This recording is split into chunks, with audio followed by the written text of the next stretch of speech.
الحمد لوليه والصلاة على نبيه، والوزن والعدل والفضل والنظم والعظم بالجزم، بوحدته بكبريائه بسلطان وبإعلان وبإتقان وبإيمان وبيان في فرقان، وحده لا شريك له، وحده بوحدة موحدا بوحدة موحدا بوحدة، وحيدا وأحدا بلا مدد وجدد ونصب ووصف في الكمال، لا شريك له ولا نظير له ولا مثل له ولا مثال له، ولا وزير له ولا مقارن له ولا مكاظم له ولا مداني له ولا مضارع له،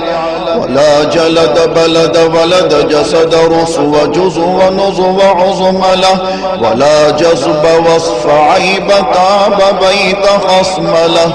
ولا مقارن له ولا مكاظم له ولا مداني له ولا مضارع له ولا مناظر له. ثم نشهد أن لا إله إلا الله وحده لا شريك له، من يشرك في ذاته وصفاته وعاداته وآياته أو يتبرك بغيره من نبي وولي وتقي ونقي ونسيم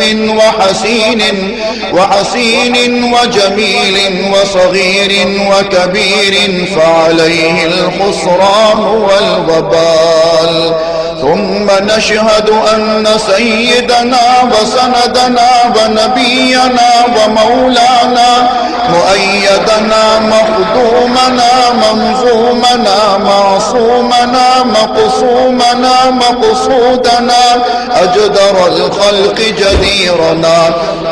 أعظم الخلق وأشرف الخلق وأحسن الخلق وأجمل الخلق وأكمل الخلق وأنور الخلق، من الحسن والصدارة والولاية والحكاية والعناية والهداية والأمانة والإمامة، أعلانا وأجلانا وأتقانا وأزهدنا وأرفقنا وأنورنا وأخدرنا وأكبرنا، أحمر أنور أجدر أطفل أوسق أنور أجمل أكمل له. ثم نشهد أن حبيب ربنا وصمدنا محبوب جدلنا ونزلنا ووصلنا إيماننا مبين فرقاننا هذه سبيلنا رونق جدراننا، هو عدوة نظمة قدوة رتبة أسوة حسنة، وبدلائله القاهرة الغالبة الظاهرة الباطنة صعد إلى سدرة المنتهى في ليلة المعراج كشف الدجى، ثم دنا ثم دنا ثم دنا فتدلى فكان قاب قوسين أو أدنى.